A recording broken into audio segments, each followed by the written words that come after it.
దేవుడు మన యొక్క పక్షంగా ఉన్నాడు అనంటే గనక ఖచ్చితముగా ఆయనే కాదు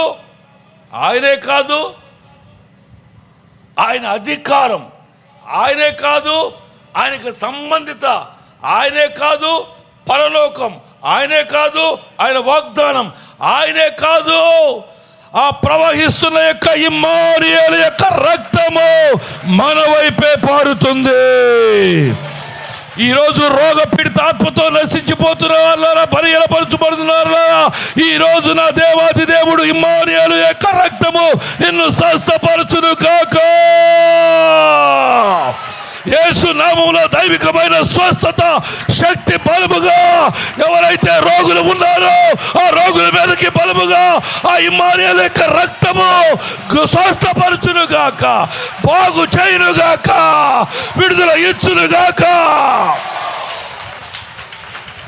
పరలోకమే మీ కొరకు ఒక విడుదల ప్రకటన చూస్తుంది.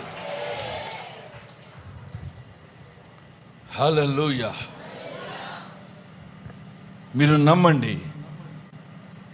మీరు కనుక ఆశపడి ప్రార్థన చేస్తారంటే ఒక మాట చెబుతున్నాను, దీర్ఘకాలపు యొక్క వ్యాధులకు సైతం కూడా నయం చేయగలిగిన యొక్క ముందే ఇమ్మానుయేలు రక్తం.